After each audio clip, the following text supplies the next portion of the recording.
실내 온도가 보니까 21도니까 쾌적한 상태라고 생각합니다. 오늘 좋은 날씨를 하나님이 주셔서 감사를 드리며, 방금 말씀드렸듯이 계속해서 저는 믿음에 집중해서 믿음에 대해서 말씀으로 도전받기를 원합니다. 여러분, 믿음이란 헬라어로 피스티스라고 합니다. 피스티스.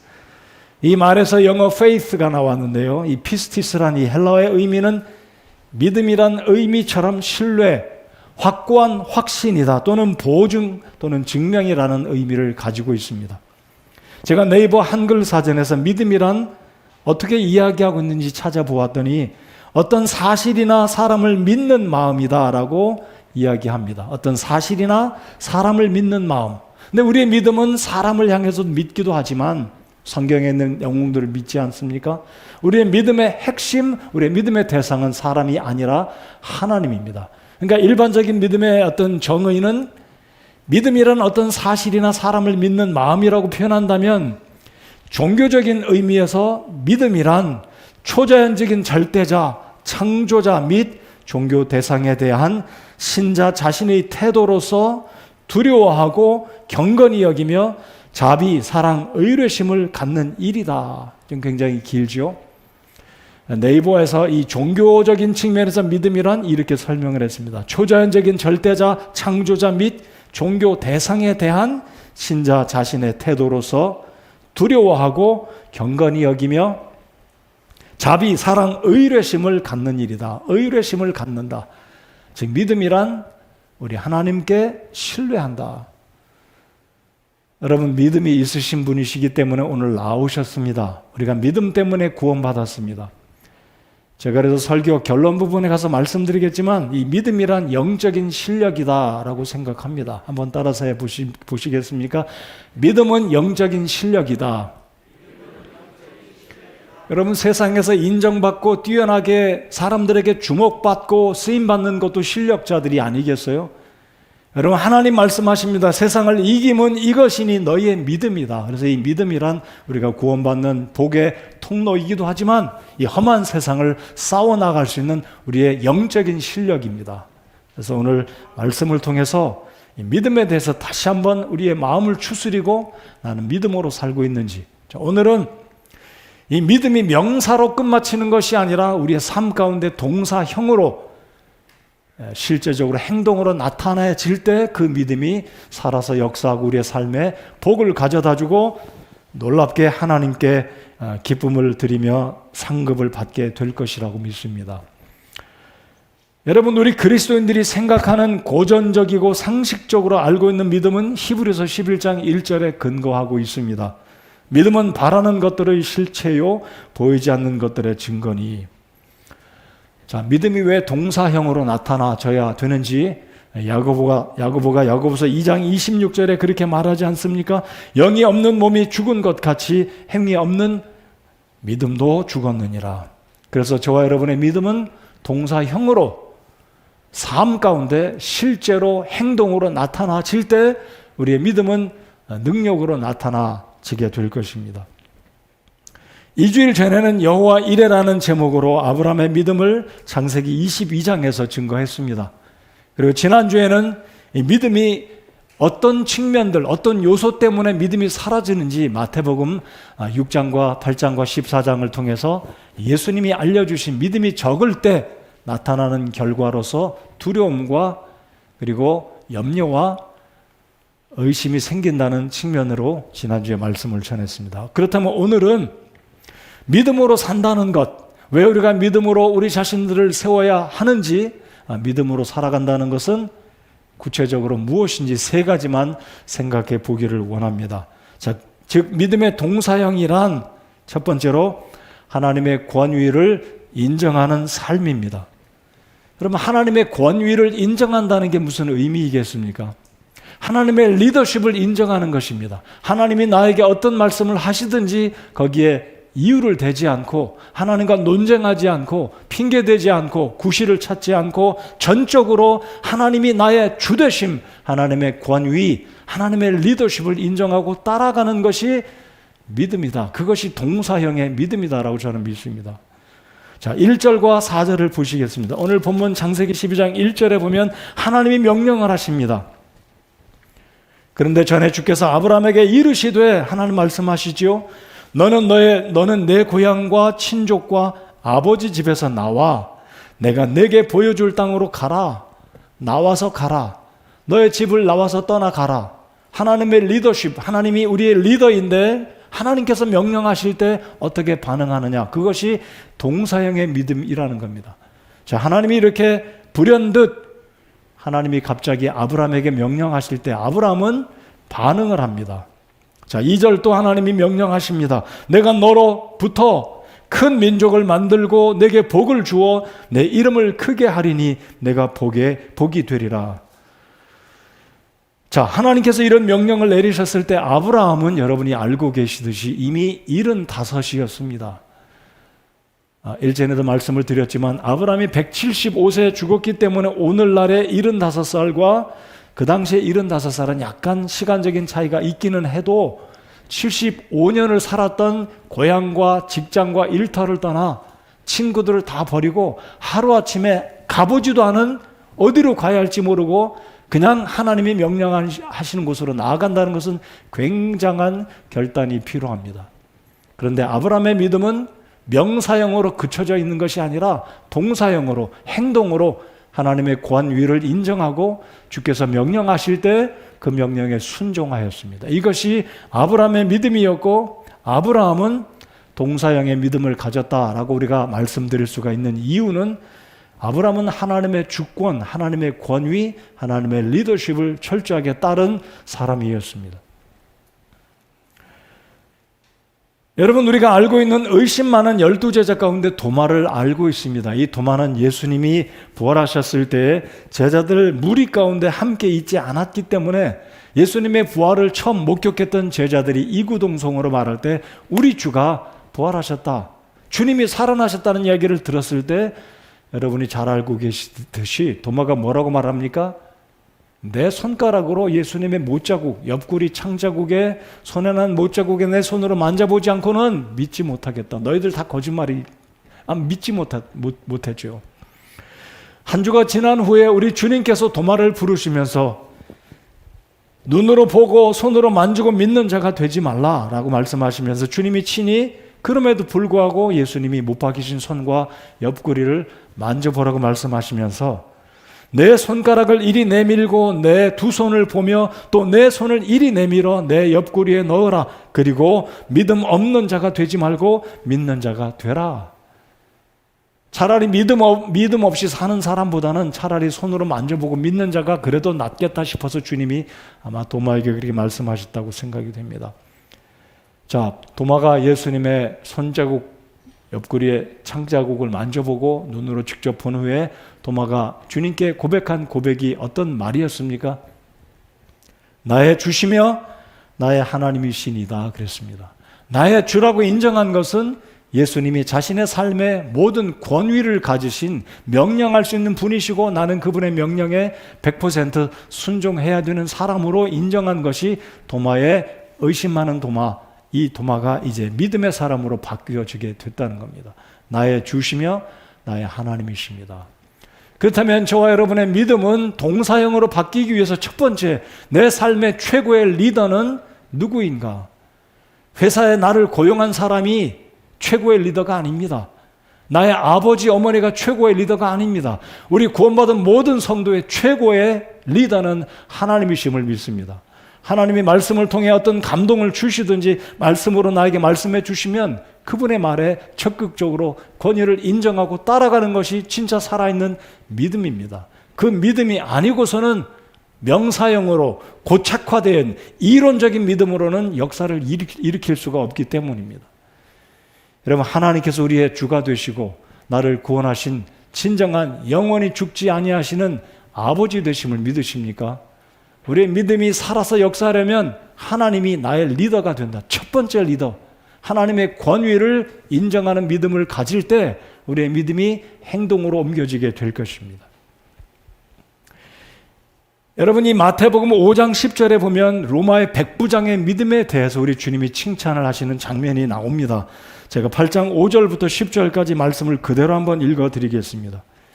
예수님께서 가버나움에 들어가시니 한 백부장이 그분께 나와 그분께 간청하여 이르되 주여 내 종이 마비병으로 집에 누워 몹시 고통을 받나이다 하며 예수님께서 그에게 이르시되 내가 가서 그를 고쳐주리라 하시니 백부장이 응답하여 이르되 주여 주께서 내 지붕 아래로 오심을 내가 감당할 자격이 없사온즉 오직 말씀만 하옵소서. 그러면 내 종이 낫겠나이다. 9절 나도 권위 아래 있는 사람이며 내 아래에도 군사들이 있어 내가 이 사람더러 가라 하면 그가 가고 저 사람더러 오라 하면 그가 오며 내 종더러 이것을 하라 하면 그가 그것을 하나이다 하며 예수님께서 그 말을 들으시고 놀라사 따르던 자들에게 이르시되 진실로 내가 너희에게 이르노니 이스라엘에서 이렇게 큰 믿음을 내가 결코 보지 못하였노라.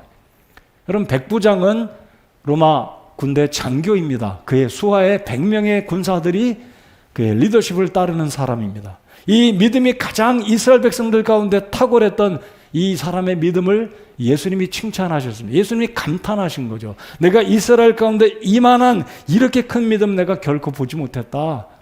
근데 저는 이 백부장이 고백한 고백 중에 이런 고백을 다시 한번 우리가 상기해 볼 필요가 있다고 생각하는 것이 무엇이냐면 바로 이겁니다. 나도 권위 아래 있는 사람이라. 이런 백부장은 예수님이 자신의 집에 오는 것조차를 감당을 못하고 그냥 말씀만 해주시면 내 종이 낫겠습니다. 이 백부장은 믿음도 있었고 온 천지 만물을 창조하신 주님이 자신의 집에 친히 수고스럽게 오시는 것을 감당하지 못하겠다. 이 권위에 대해서 인식하고 있는 군인이었습니다. 여러분 우리가 믿음으로 살아갈 때 행동하는 믿음, 역사하는 믿음이 되려면 내 삶 가운데 하나님이 나의 최고의 주가 되시며 가장 높으신 권위를 지니신 분이라는 것을 인정하고 주님의 말씀에 따라갈 때 우리의 믿음은 큰 역사를 이루게 되는 줄을 믿으시기 바랍니다. 여러분 우리의 원수 대적은 사탄 마귀입니다. 우리는 어떤 측면에서는 우리 모두가 다 군사입니다. 오늘 부른 찬송가처럼 믿는 사람들은 군병 같으니 어찌 보면 군병 같다는 그 말보다 군병이다. 십자가의 군병이다. 이 말이 더 정확한 표현이라고 저는 믿습니다. 우리 군병이잖아요. 사탄과 영적인 싸움에서 싸워나갈 때 우리의 원수 대적 마귀를 인식하고 그 수하에 있는 타락한 천사들을 우리가 대적하기 위해서는 믿음으로 살아가야 되는데 여러분 첫 번째 아담은 하나님의 권위, 하나님의 말씀을 불순종하고 사탄의 말을 받아들임으로 타락하게 되었습니다. 자, 그러니까 이 아담과 하와는 일순간 하나님이 명령하신 그 말씀을 불신하고 하나님의 말씀에 순종하지 않았다는 의미는 하나님의 권위를 잠시 사탄의 말보다 더 아래 두었기 때문에 결국 아담과 하와가 타락하게 되었습니다. 그래서 고린도전서 15장 47절의 말씀은 이런 말씀이 있습니다. 첫째 사람은 땅에서 나서 땅에 속하거니와 둘째 사람은 하늘로부터 나신 주시니라. 개역성경은 예수님을 둘째 아담이라고 이야기를 하고 있지 않습니까? 자, 그러니까 두 번째 아담이신 하늘에서 오신 두 번째 사람이신 예수 그리스도는 사탄으로부터 우리가 빼앗겨버린 이 아담의 그 권한, 이 세상의 왕으로 세움을 입은 이 아담, 그리고 땅과 모든 하나님이 지으신 이 천지 만물을 다스리는 권리, 정복하는 이 특권을 잠시 사탄에게 빼앗겼기 때문에 하늘에서 오시는 이 예수님은 두 번째 아담으로 다시 이 천년의 왕국 기간 동안에 우리로 하여금, 여러분들로 하여금 아담의 권세를 회복하고 왕된 신분을 회복해서 주와 주님과 더불어 왕처럼 온 세상을 다스릴 것입니다. 천년왕국이 시작되면 결국 사탄과 마귀는 잠시 붙들려서 무저갱 밑에 그 무저갱 속에 가두어둠을 하나님의 그 능력 가운데 당할 것을 성경이 말씀하고 있지 않습니까? 그래서 천년왕국은 우리 주님께서 에덴 동산에서 아담이 이루어 보지 못했던 그 일을 하나님께서 저와 여러분을 통해서 이루어 주시려고 하나님께서 다시 한번 우리에게 기회를 주신다는 사실, 이런 측면에서 우리는 철저하게 우리의 대장 되신 예수 그리스도 주님의 리더십을 인정하고 따라갈 때 이 영적인 싸움에서 승리를 거둘 것을 우리가 확신해야 하겠습니다. 여러분 이 시대는 하나님의 권위를 인정하지 않는 시대입니다. 제가 여러 차례 말씀을 드렸지만 학원에서도 교사들의 권위, 가정에서도 부모의 권위를 예전처럼 존중하지 않는 시대에 우리가 살고 있습니다. 우리 스스로도 그런 어떤 세속적인 문화, 세속적인 흐름에 우리 자신도 무의식 중에 하나님의 권위에 대해서 소홀히 여기게 되지 않을까 조심스럽다는 것입니다. 그래서 믿음이 동사형으로 나타나기 위해서는, 믿음이 살아서 역사하기 위해서는 내 삶의 첫째 권위자는 하나님이시다. 나 자신도 아니고 세상적인 어떤 리더가 아니라 하나님이 나의 삶의 첫째가는 권위자이시고 그분의 리더십에 온전히 순복하고 나아갈 때 우리 믿음이 살아서 역사하는 동사형의 믿음으로 바뀌어진다는 사실을 확신하시기 바랍니다. 여러분, 구약성경의 믿음의 사람 다윗은 이스라엘의 두 번째 왕, 하나님이 진짜로 인정한 왕이 아니겠습니까? 사울은 사람들의 요구에 의해서 세워진 왕이라면 다윗은 진정으로 하나님이 세우신 왕이었습니다. 근데 이 왕이었던 다윗은 늘 하나님께 고백한 것이 무엇이었습니까? 시편 74편 12절에 보면 하나님은 옛적부터 나의 왕이 되사 땅의 한가운데서 구원을 이루시나이다.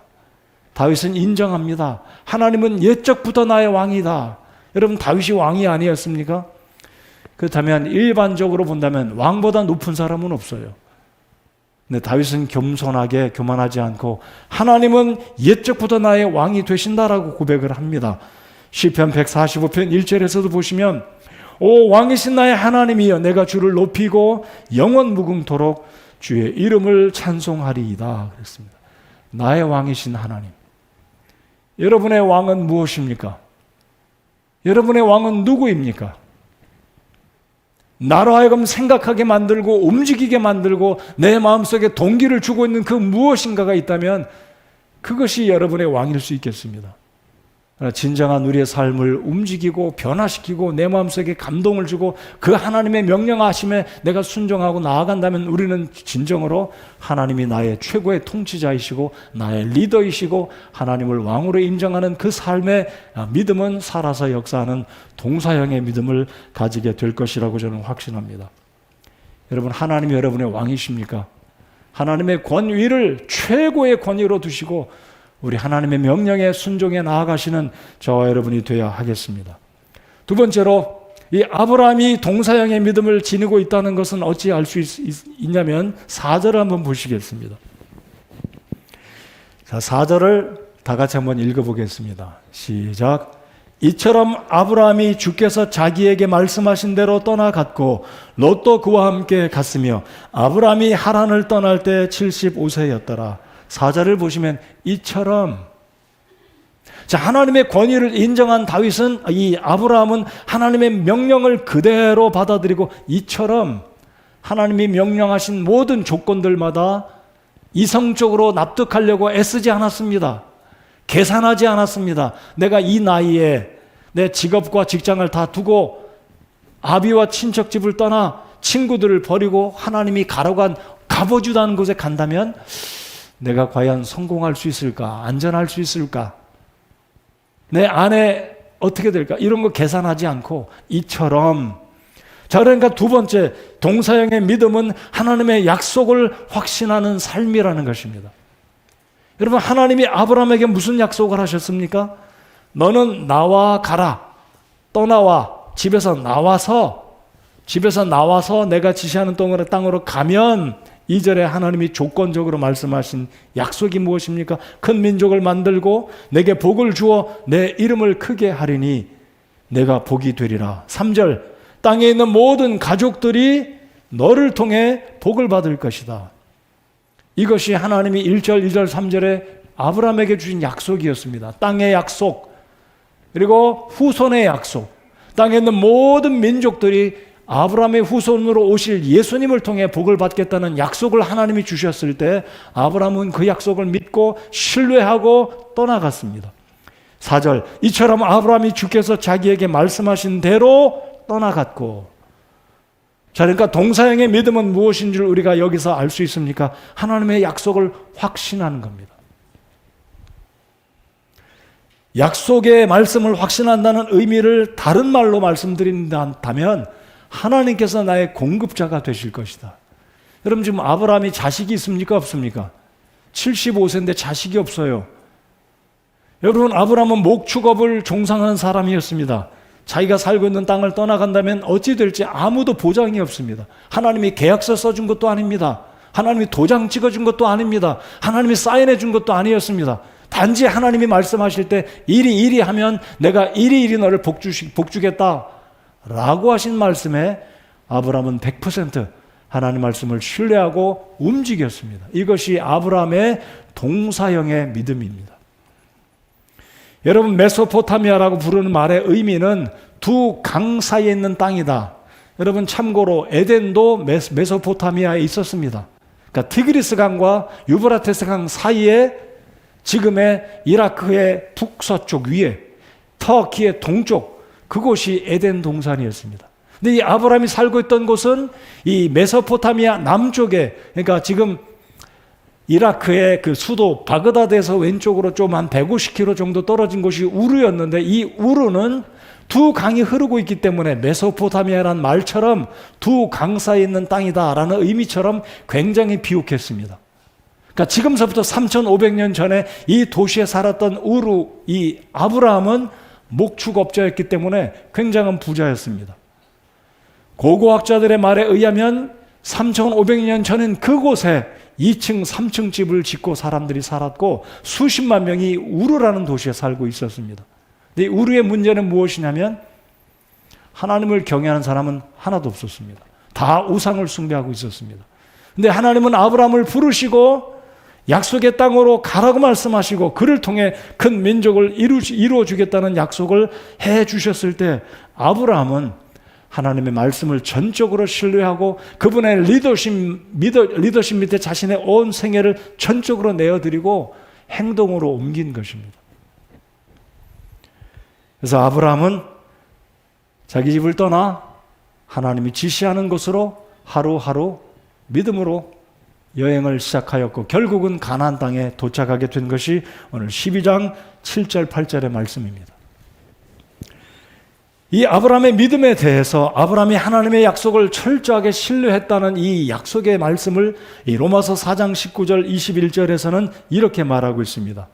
하나님의 약속에 관하여 흔들리지 아니하고 오히려 믿음이 강해져서 하나님께 영광을 돌리며 그분께서 약속하신 것을 그분께서 또한 능히 이행하실 줄로 온전히 확신하였으니 그분께서 약속하신 모든 것을 능히 이행할 줄을 확신했다. 이것이 바로 아브라함의 동사형의 믿음이었습니다. 여러분 하나님은 지금 이 시대에도 저와 여러분에게 말씀으로 약속을 해 주십니다.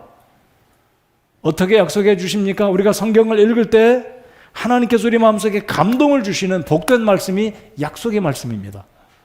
그 말씀을 붙들고 하나님이 때가 되면 이 약속을 능히 이루실 것이다 확신하고 살아가는 것이 바로 여러분이 믿음 위에 여러분을 세우는 믿음이며 바로 그 믿음이 살아있는 믿음이며 바로 그 믿음이 동사형의 믿음이라는 것입니다. 여러분 성경은 단순하게 말씀을 드리면 약속의 책입니다. 약속의 책. 그래서 구약, 신약이라고 부르지 않습니까? 여러분 성경에는 대략 5,000가지 이상의 약속이 있다고 합니다. 굉장히 많이 있는 거죠. 그러니까 이 약속의 말씀을 우리가 붙들고 하나님은 아브라함이 로마서 4장 19절 21절에 표현된 믿음처럼 그분께서 약속하신 것을 그분께서 또한 능히 이루실 줄로 온전히 확신하였으니 이런 믿음으로 성경의 약속을 붙들고 살아가는 것이 동사형의 믿음이라는 겁니다. 자, 기억하시기 바랍니다. 내가 믿음으로 산다는 것은 첫째로 하나님이 내 생애 가운데 내 삶 가운데 전적으로 최고의 리더다라는 것을 인정하고 하나님의 권위를 존중하고 하나님의 말씀에 순종하는 삶이 동사형의 믿음의 시작이고 둘째는 하나님께서 성경을 통해 내게 주시는 약속의 말씀을 붙들고 이 약속은 때가 되면 하나님께서 정확하게 이루신다는 것을 믿고 그 믿음으로 살아가는 것이 동사형의 믿음이라는 것입니다. 여러분 그래서 성경은 신약 구약이라고도 부르기도 하지만 성경이라고 합니다. 성경, 거룩한 경이라는 거죠. 홀리 바이블, 거룩한 말씀. 여러분, 성경의 약속은 사람들처럼 그냥 마음에 내키는 대로, 기분이 드는 대로 이런 말 했다가 약속을 지키지도 못하는, 이런 말을 했다가 일부러 의도적으로 거짓으로 마음속에 생각하고 자신의 유익을 위해서 사람들을 속이고 유익을 챙기는, 사기를 치는 사람들처럼 그런 약속들이 아니라는 것, 여러분 최소한 하나님의 말씀을 신뢰하지 않으십니까? 하나님의 말씀은 때가 되면 반드시 이루어지는 하나님의 약속입니다. 여러분, 성경은 사람의 약속이 아니라 하나님께서 저와 여러분에게 주고 계시는 거룩한 약속인 줄 믿으십니까? 우리 성경을 한번 펴서 읽어보겠습니다. 구약 성경 하박국 2장을 열어보시기 바랍니다. 구약 성경 하박국 2장 2절로 4절까지 1124페이지가 되겠습니다. 어떤 성경은 잘 안 찾아져요. 하박국, 스가랴, 나훔 잘 안 찾아지죠? 제가 좀 기다리겠습니다. 1124페이지 하박국서 2장 2절로 4절까지 하나님이 무엇이라고 말씀하시는지 이 말씀으로 여러분 격려받으시고 확신하시기 바랍니다. 하박국서 2장 2절부터 4절까지 1124페이지입니다.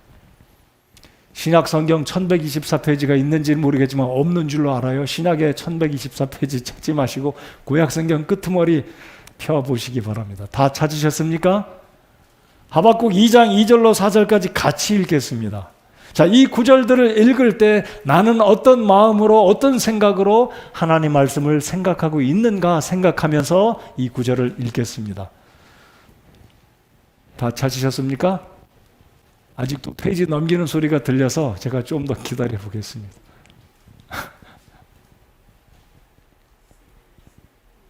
(1124페이지) 이렇게 잘 안 찾아주시나요?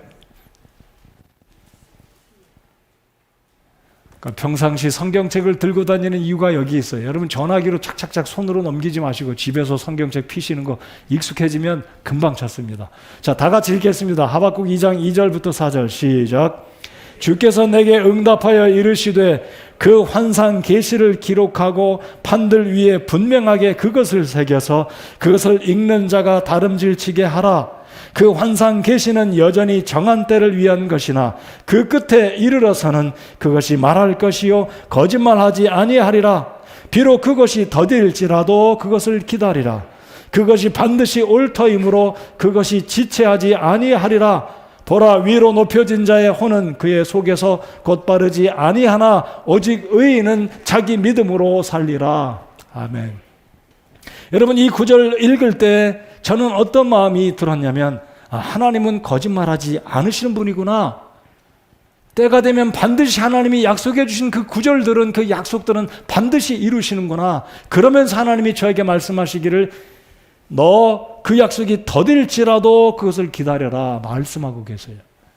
여러분, 우리가 때때로 하나님의 말씀을 읽고 하나님의 성령께서 우리에게 감동을 주실 때, 오늘 하나님이 내가 이런 문제를 두고 기도했더니, 내가 고난 가운데 어려움 가운데 하나님을 내서 이렇게 기대하고 소망을 했더니 하나님이 이 말씀을 주셨다. 그러면 그 말씀이 여러분에게 주시는, 오늘 이 시대에 우리 하나님께서 주시는 메시지입니다.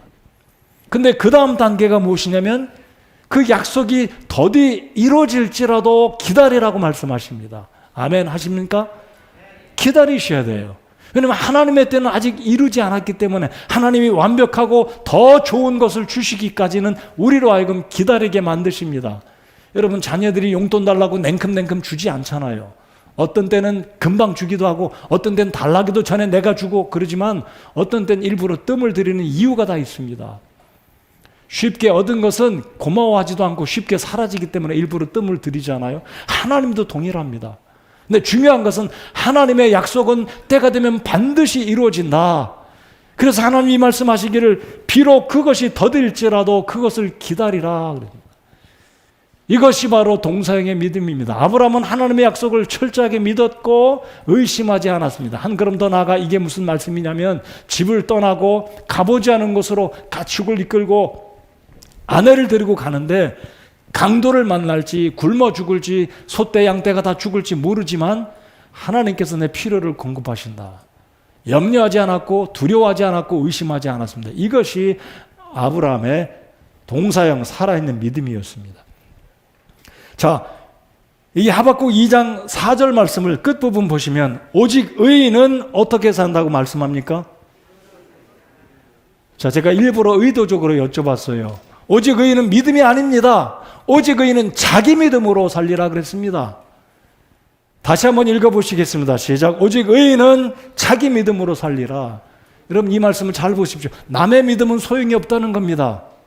노아의 믿음은 노아의 믿음이고 내 믿음은 내 믿음입니다. 아브라함의 믿음은 아브라함의 믿음이고 오늘 2021년 1월을 살고 있는 나의 삶의 현장 속에서 내가 필요한 것은 내 믿음이에요. 맞습니까? 틀립니까? 이 목사의 믿음 여러분에게 소용없습니다. 여러분의 믿음 제게 소용없습니다. 내 믿음으로 나를 세워야 되는 겁니다. 자, 여러분 유다서 20절에도 잘 보십시오. 너희의 거룩한 믿음 위에 너희 자신을 세우라고 그랬지 다른 사람 믿음으로 세우라고 말씀 안 하셔요. 너희의 믿음 위에 너희 자신을 세우라. 그렇다면 하나님 뭐라고 말씀하시냐면요, 다른 사람의 믿음은 나와 상관이 없는 겁니다. 하나님은 내 믿음을 기뻐하십니다. 여러분 믿음으로 살아가시기 원하십니까? 아버지 믿음 여러분에게 소용없어요. 아버지의 믿음 물론 영향이 있겠죠. 자녀들에게 손주들에게 굉장한 영향이 있지만 정말로 하나님의 약속을 받고 내가 믿음으로 살아갈 때는 아버지의 믿음은 아버지의 믿음이고 내 믿음은 내 믿음입니다. 오늘 이 자리에 나와 있는 우리 어린이들 저 뒤에 보니까 주은이도 있고 여기에 어린이들 다 같이 예배 참석하고 있어요. 주원이도 있고 저기에 시온이도 있고 우리 어린이들도 잘 들으십시오. 내 믿음으로 사는 거예요.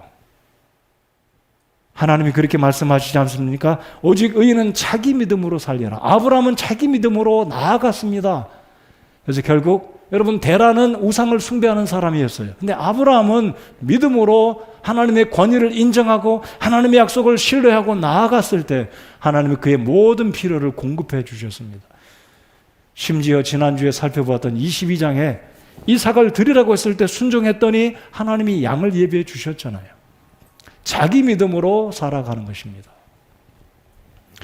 자, 세 번째로 믿음의 동사형이란 하나님을 예배하는 삶입니다. 여러분 예배를 떠나서는 믿음은 결코 생기지 않는다고 생각합니다. 믿음이 있는 사람은 예배하는 사람이고 또 예배하는 사람은 진짜 믿음의 사람입니다.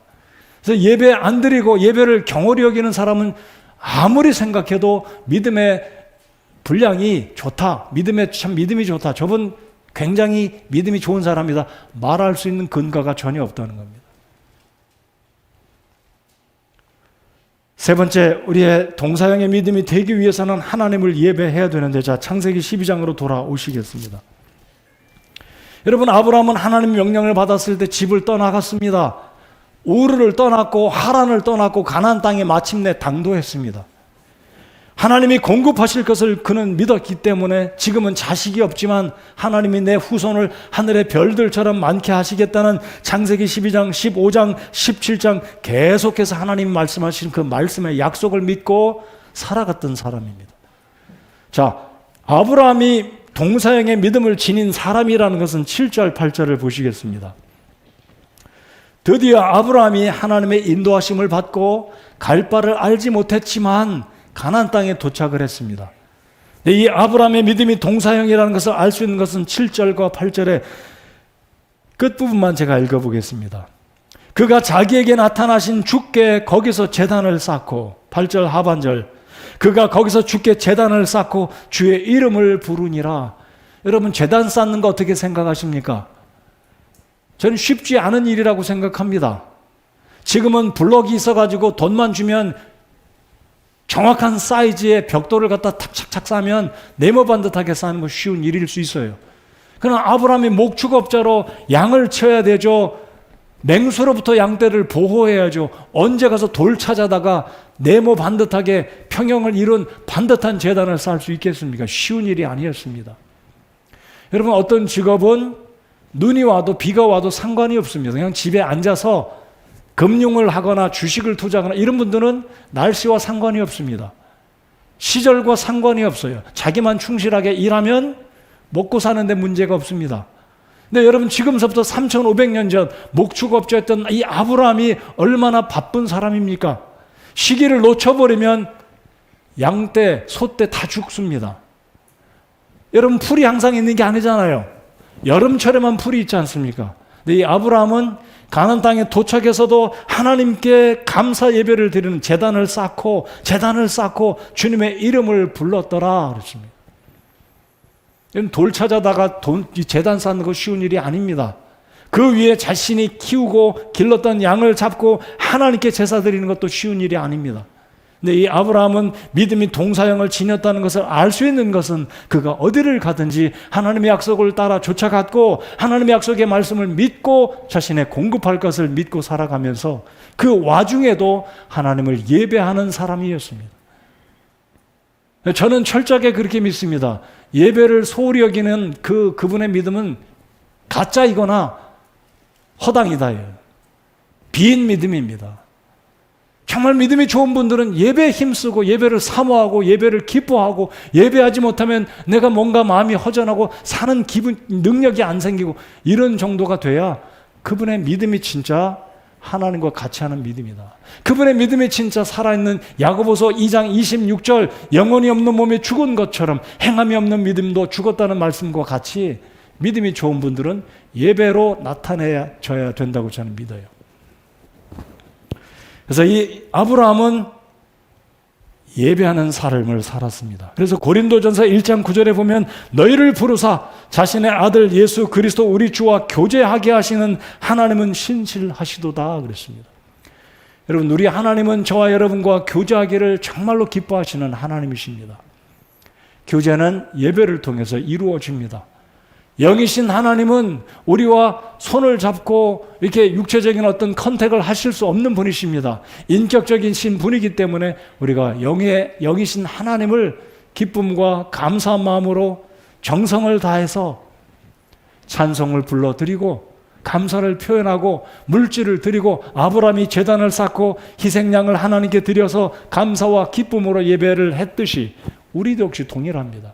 시간을 내서 정성을 들여서 이곳에 나와서 인격적인 그 하나님 앞에 내 인격을 들여서 감사를 표현하고 내 마음을 드리고 몸으로 정성으로 하나님께 예배를 드릴 때 하나님이 비로소 기쁨으로 우리와 교제를 나누어 주십니다. 우리를 구원하신 목적도 예배 때문입니다. 바로 교제하기 위해서. 그래서 아브라함은 고향과 본토 친척집을 떠나 하나님의 권위를 인정하고 그 약속을 믿고 모든 것을 주님께 맡겼습니다. 그래서 제가 지난주에 말씀드렸듯이 우리의 믿음을 방해하는 세 가지 요소가 무엇이라고요? 두려움과 염려와 두려움과 의심입니다. 근데 아브라함은 의심한다고 칠 것 같으면 얼마나 많이 의심거리가 있었겠습니까? 어디로 간다고 말도 안 해주시죠. 내가 지시하는 땅으로 가라 그랬습니다. 목적지도 이야기 안 하셨어요. 지금 자식이 없는데 너의 후손을 하늘의 별처럼 너를 민족으로 만들어주겠다. 누가 그거 믿겠습니까? 네, 아브라함은 하나님의 권위를 인정했고 삶을 드렸고 약속을 믿었기 때문에 염려와 두려움과 의심을 품지 않고 심지어 아들 이삭을 바치라고 했을 때도 아브라함은 하나님은 죽은 자를 살려내시는 하나님이라는 것을 철저히 믿고 아들을 잡으려고 칼을 들어서 아들을 내치려고 하지 않았습니까? 바로 아브라함은 동사형의 믿음을 지닌 사람이었습니다. 아브라함은 예배하기에 힘쓰는 사람이었습니다. 여러분, 우리 그리스도인들이 장차 천국에 들어가면 오직 한 가지 주된 일만 할 텐데 그것은 예배라고 저는 생각합니다. 우리가 천국에 들어가면 가족을 부양하는 일도 의식주 염려할 필요도 없습니다. 출퇴근할 일도 없고요. 천국 가면 휴가도 필요 없습니다. 천국에 가면 어떤 일이 있을지 제가 구체적으로 잘 모르겠어요. 적어도 우리 모두가 알고 있는 것은 어렴풋이 다 우리 모두가 공감할 수 있는 것은 천국 가면 예배가 끊임없이 이루어질 것이다. 그래서 저는 이렇게도 생각해 봤습니다. 천국에 가면 음치가 없을 거다. 그러면 어떤 분들은 노래를 부르는데 음을 못 잡는 음치가 있잖아요. 박치도 있잖아요. 근데 천국 가면 굉장한 찬양이 울려 퍼질 거다라고 저는 믿어요. 여러분 상상해 보셨습니까? 천년왕국 때도 그게 가능할 거라고 생각하는데요.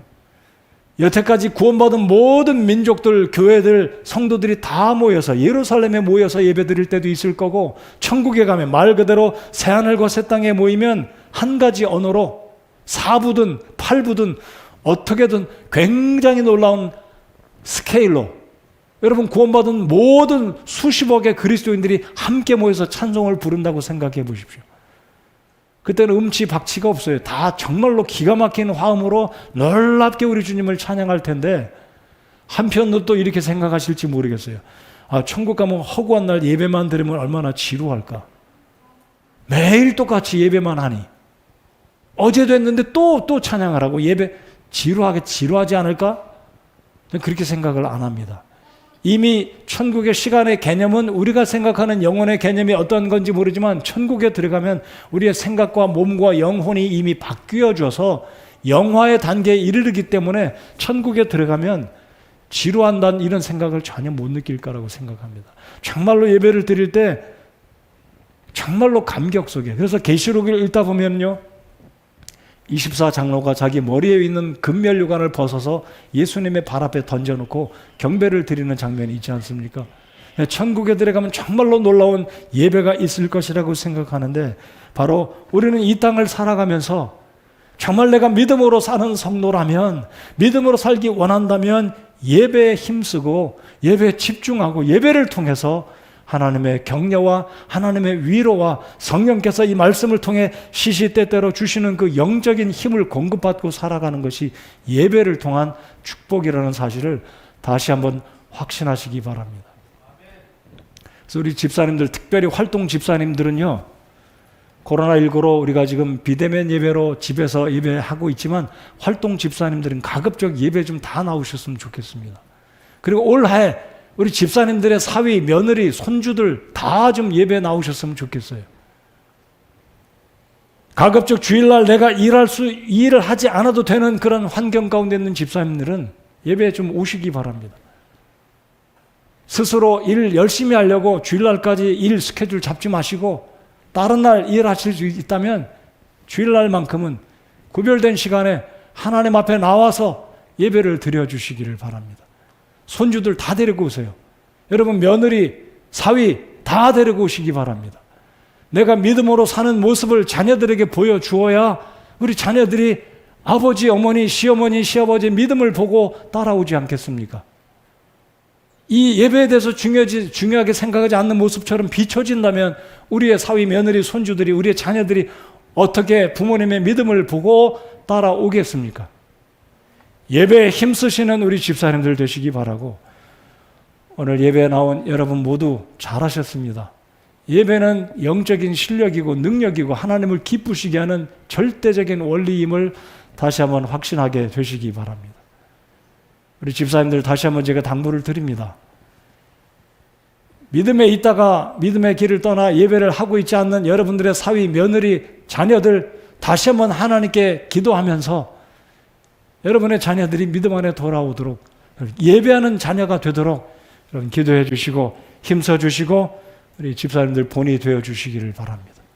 예배는 어떤 일이 있어도 나의 본분이고 내가 하나님을 최고의 권위로 인정하는 믿음이라면 예배를 배제할 수 없는, 예배하지 않고는 하나님의 권위를 인정할 수 없다는 사실을 다시 한번 확신하시는 여러분들 되시기 바랍니다. 오늘 이 시대에는 예배의 모습이, 형태가 바뀌어 가고 있습니다.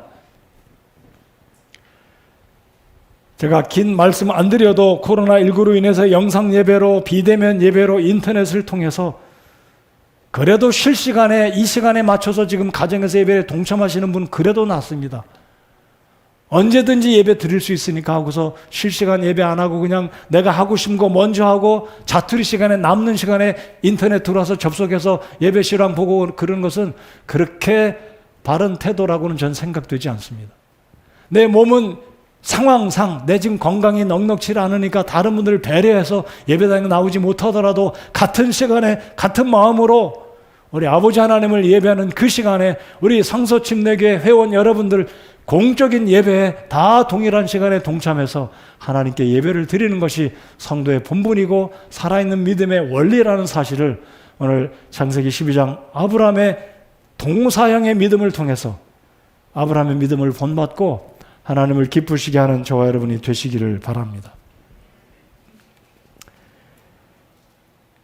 결론의 말씀을 함께 나누기 원합니다. 여러분 고린도전서 13장 13절에 믿음과 소망과 사랑 이 셋은 항상 있으나 그랬습니다. 항상 있을 것이라고 말씀하셨는데 믿음과 소망과 사랑은 연관되어서 따로 분리될 수는 없는 요소다라고 저는 다시 한번 생각해 보았습니다.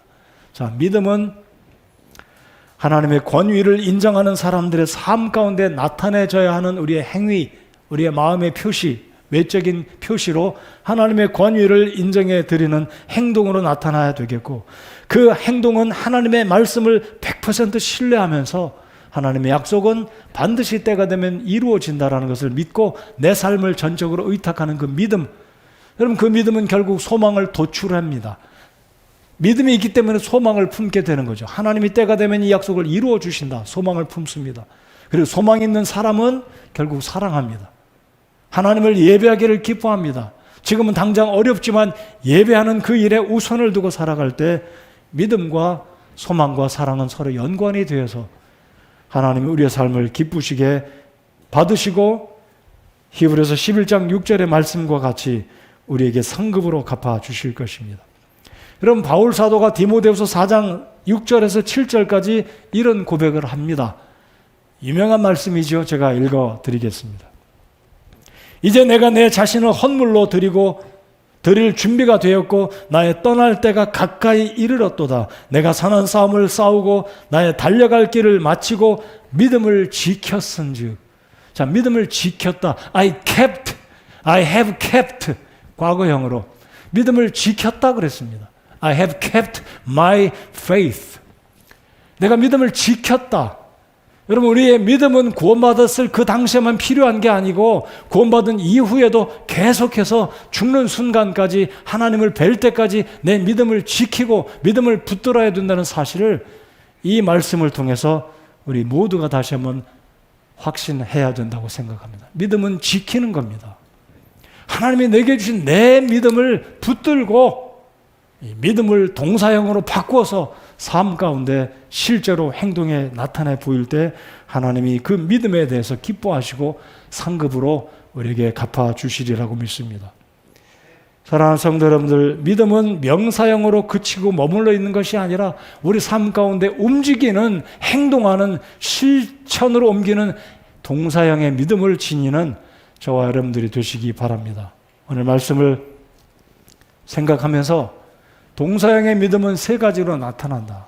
믿음으로 살아간다는 것은 세 가지로 반드시 나타나야 된다. 그것은 하나님의 권위를 인정해드리고 하나님의 약속을 반드시 이루어진다는 확신을 가지고 두려워하지 말고 염려하지 말고 의심하지 말고 온전히 내 삶을 주님께 맡겨드리고 그리고 예배에 지속적으로 하나님과 교제하는 삶을 살아갈 때 여러분과 저의 믿음은 살아서 움직이고 열매 맺는 동사형의 믿음이 되어서 하나님을 기쁘시게 할 것입니다. 여러분 동사형의 믿음으로 살아가시기 바랍니다.